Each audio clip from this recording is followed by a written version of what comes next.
അമ്മേ മാതാവേ നിൻ മക്കൾ ഞങ്ങൾക്ക്. മാർച്ച് 25 മംഗളവാർത്താ തിരുനാൾ. വിശുദ്ധ ലൂക്ക എഴുതിയ സുവിശേഷം 1-ാം അധ്യായം 28-ാം വാക്യം.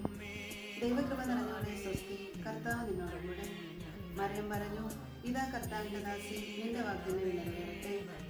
ലോകരക്ഷകനായ ക്രിസ്തുവിന്റെ ജന്മത്തെക്കുറിച്ച് ഗബ്രിയേൽ മാലാഖ മറിയത്തിന് വെളിപ്പെടുത്തുന്നതിന്റെ അനുസ്മരണമാണ് സഭയിൽ നാം മംഗളവാർത്താ തിരുനാളായി ആഘോഷിക്കുന്നത്. പ്രത്യേകിച്ച് പരിശുദ്ധ കന്യാമറിയത്തിന്റെ ബഹുമാനത്തിനായിട്ടാണ് ഈ ഒരു തിരുനാൾ ആഘോഷിച്ചു പോരുന്നത്.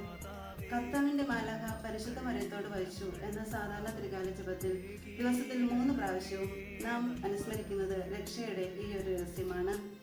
മംഗളവാർത്താ തിരുനാൾ 2 കാര്യങ്ങളാണ് നമ്മെ ഓർമ്മിപ്പിക്കുന്നത്. രക്ഷകനെ അയക്കാമെന്ന ദൈവത്തിന്റെ വാഗ്ദാനത്തിന്റെ പൂർത്തീകരണവും മറിയത്തിന്റെ മംഗളവാർത്തയോടുള്ള പ്രതികരണവും.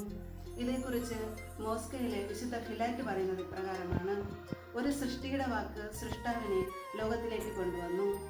മറിയത്തെ പോലെ ദൈവഹിതത്തിന് ആമേൻ പറഞ്ഞുകൊണ്ട് നമുക്കും വിശുദ്ധിയുടെയും സമാധാനത്തിന്റെയും പാതയിലൂടെ മുന്നേറാം.